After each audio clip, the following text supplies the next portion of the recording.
I'm Chris Stevenson. This is Strange Assembly, and I'm here to talk today about my 10 most anticipated board and card games of GenCon 2021.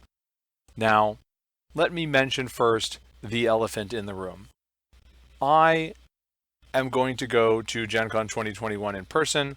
There are many publishers who, for entirely reasonable reasons, have chosen not to attend. So you can go to GenCon online, you can go to pop-up GenCon at a local store maybe, you can go to the normal GenCon, but let's acknowledge up front that this is not going to be the same sort of in-person GenCon that it usually would be, and that affects, amongst other things, the number of games that are going to be released at or around GenCon. So when I am looking at the games for this list, I'm looking at games that released in August when GenCon normally would have been, that release in September when GenCon actually is, or ones that are releasing in October or quarter 4 of 2021. One of these situations where you're available for demo at GenCon, and maybe if you're lucky there's a few early copies there, but don't count on it in this shipping environment. With all that said, let's start with my number 10, Wild Space by Pandasaurus Games. This is, at its core, a card combo and set collection game. You have cards that are animal, space, alien themed. You are going to put your ships in landing zones, which will then trigger some amount of card drawing or card playing. And over the course of the game, you're going to try to accumulate an array of cards that when you draw and play one card, then it lets you chain and play another card, and then maybe move this token and then chain and play another card. Keep on going. At the end, you want sets of the different animals, the different types.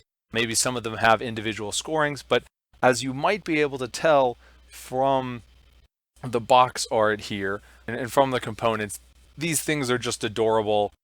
I love the box art of this. It gives it a little extra kick that, you're not just collecting red twos, you're collecting monkey pilots and octopus techs and that sort of thing. That's my number 10, Wild Space.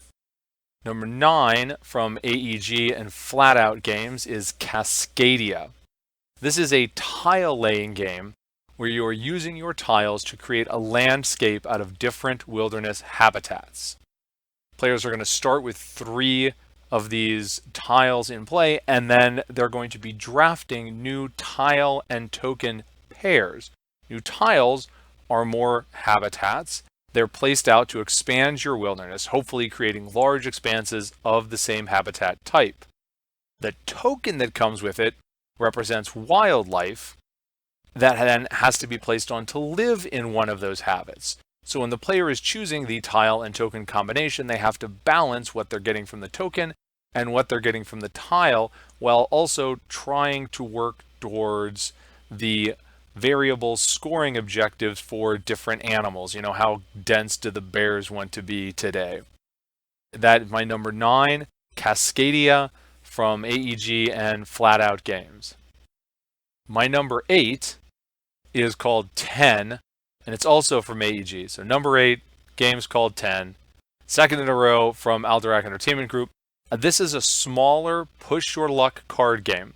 Remember how I said Wild Space has monkey pilots instead of red twos? Well, this one's going to have red twos, but it still looks good. So in 10, you're trying to acquire cards of different colors and different numbers as this singular central deck is running out, ultimately scoring points based on having numerical runs within a given color. Now, this is a push your luck game because in order to acquire those cards on your turn, you're flipping off the top of your deck. And if you hit up to 10, then hey, you're gonna bust. So, right, if you flip over more, maybe you'll get to keep more, maybe you'll bust. This is made more of a strategic thinking little game, not just something you can do with the normal deck of cards, because there are also these currency cards in the deck. And those currency cards, when they come out in your row, they actually reduce the number that you're adding up to. So it's not just that you might bust, it's theoretically possible that your number will go down and let you pull even more cards out. Now, if you end up with currency cards instead of the normal things, you're going to have currency. What do you do with currency? Well, there are some wild cards in the deck. When those come up, you can bid on them with normal currency that you've gotten, and then also with the tokens that you get if you bust, which count as 3 currency. Again, right, you're gonna get those wilds. You're gonna be able to slot them in. It's a very straightforward game. It's the sort of thing that looks like it could be very successful for a fast playing game, between your longer games or for an entry level game. That's 10 from Alderac Entertainment Group. My number 7 is Origins First Builders from Board and Dice. And note that this is, out of everything here, the one that is not targeted to have a street date by October 2021. So it's the one that's most likely to not actually hit being even a demo at GenCon, but hopefully it will be there. In First Builders, you have what is a kind of a standard theme, right? Oh, everybody has a different city and you're trying to build it up to be the best city, right?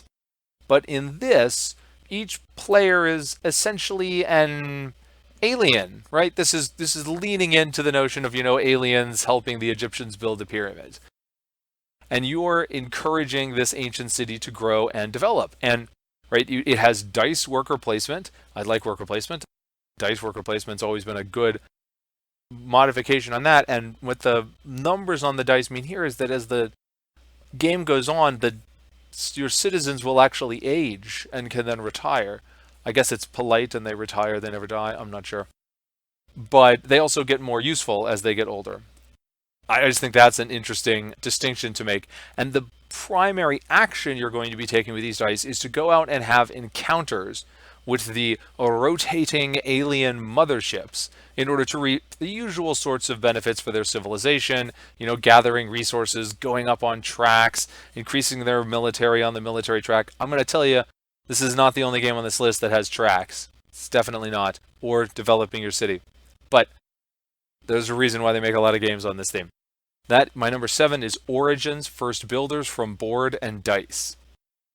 My number 6 is Merchant of the Dark Road by Elf Creek Games. Here, players are merchants. Yes, I know. If there's any theme that's done more often than building a civilization, it's you're a merchant. But hear me out. So in this game, your player board is a wagon. You even have a little grid where you have to fit your goods in, so you can't just carry anything. And your wagon is going to have 3 dice locked in it. And those are going to help determine how far your wagon moves through the town to take actions, with this path through the city actually being, it's just a rondel, right? I mean, it's the board looks gorgeous, right? And you're traveling through the streets, but ultimately it's a rondel. You have this mechanism where you move up one of your dice from your pool and it bumps up one of the 3 dice that are locked on your board, and that's going to then determine one intermediate action you get, how far you move. Now there's a fantasy theme here, so the stuff that you're putting in your wagon is armor, weapons, staves, and instruments.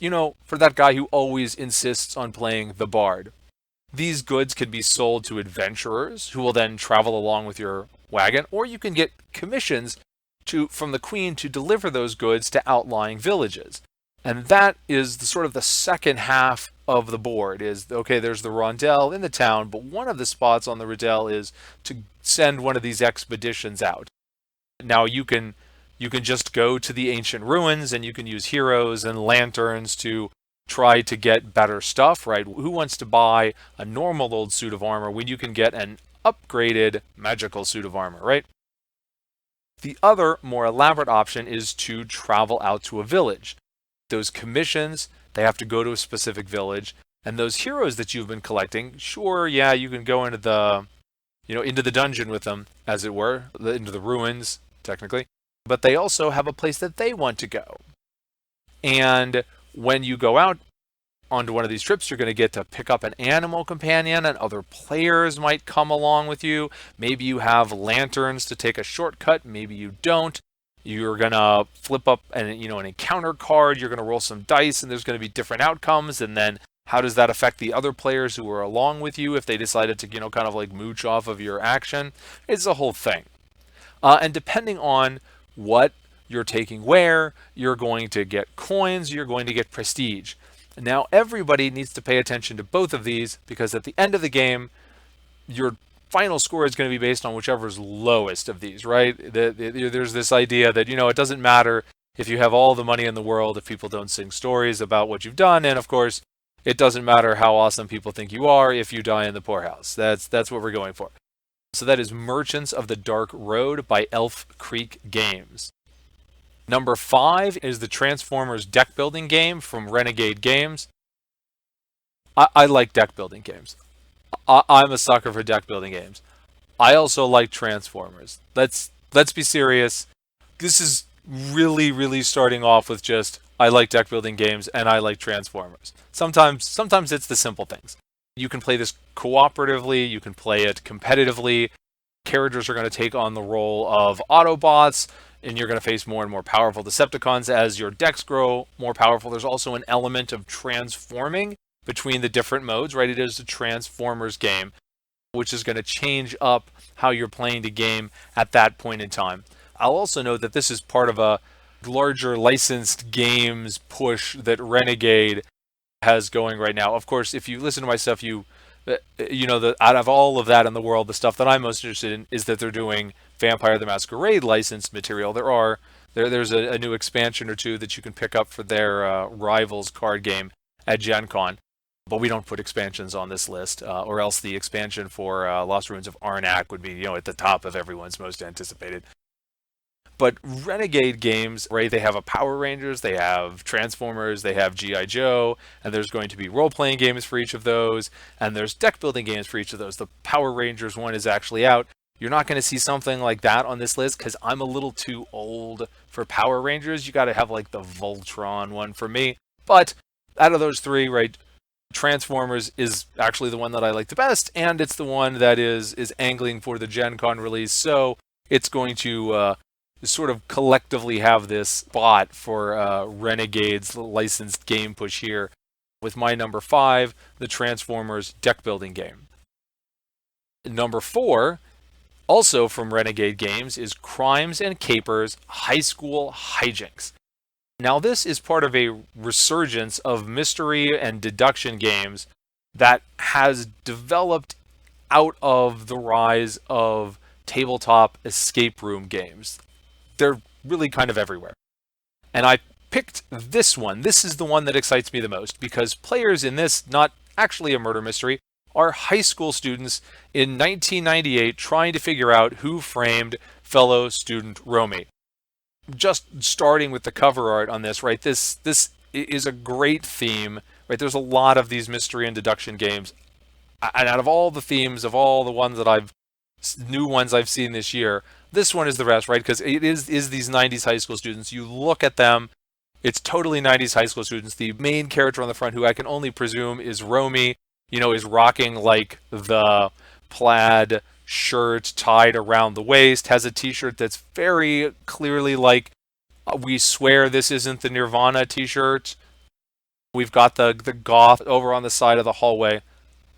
Now this one, right, different versions of these games, you lean more escape roomy, you lean more murder mystery deduction. This one actually has a minimum required number of players of 4, so it's leaning towards the everyone has their individual role as a particular student and what information they have.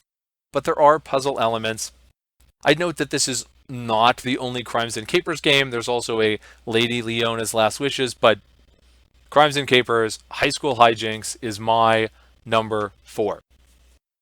Now, as we're getting near to the top of the list, my number 3 most anticipated game of Gen Con 2021 is Fight Club, the home game, published by Mondo Games. This is another deck building game. I think I mentioned I like deck building games, and also I liked Fight Club. Let me note, while there's lots and lots of cool sayings and elements in Fight Clubs, I do not in any way, shape, or form actually endorse the philosophy that is put forth by the characters of Fight Club, just to be on the safe side. Let me say that. But it's a great movie, and this game plays up the themes of that movie or part of the themes of that movie by having a 2-player deck building game where there is just one deck. You can draw your cards and you can say, I know this because Tyler knows this. One character is playing Tyler Durden, who is attempting to complete Project Mayhem, and one player is playing the narrator, who is attempting to make his life satisfactory by purchasing just the right array of Swedish furniture. When you add things to the deck, right, you're adding it to the one deck that the two players and but one person are sharing. You're taking stuff out, you're taking it out from yourself as well as them. So when you're adding a card, you have to think it does this for me, it does this for my opponent. Sometimes they're different, maybe they're the same. It's just a very distinctive, unique way to approach the deck building genre, and one that really, really thematically fits in with what's going on with this character. And so I am definitely looking forward to checking out Fight Club, the home game from Mondo Games. Number 2 is Korra, Rise of an Empire from Yellow. This is, by the way, not in any way, shape, or form related to Legend of Korra, much less Legend of Korra, Ruins of Empire. So I'm sorry for those of you who wanted another licensed game on this list. It is not. This one is about competing with other ancient Greek city-states for glory, victory points, and the like, right? So this is a Euro engine builder civilization theme. I told you there was going to be another one of these on the list. In Korra, Rise of an Empire, you have 7 different actions available to you, and you're going to take 2 of them on any given turn. And the way that you get to pick those 2 is you're going to roll 2 6-sided dice, and each of those actions has a particular number associated with it. Now, you're not stuck with the die roll you have, but there's a cost to moving it up or down. So you don't just get to analysis paralysis and do exactly what you want out of those 7 actions every single turn. So your actions are philosophy. It's always a plus to me when philosophy is a mechanical element of a game, which is actually the 0, so good luck rolling that on your die. Legislation, which lets you draw more cards. Culture, which is victory points. Trade, which gets you money. Military and politics, which lets you play cards. And development, which gains a permanent special ability based on your city, because everybody has their own unique city board. And right, you're going to have multiple layers of tracks in this, or tracks and then resources that are laid out as if they were tracks, because you have something like your tax track, which then generates money, which goes on a track, but it's not really any different from having money cubes in front of you, right? And then you're going to use trade and politics to pay off or conquer targets, which are going to get tokens, which are then going to be prerequisites for doing your developments and your card plays.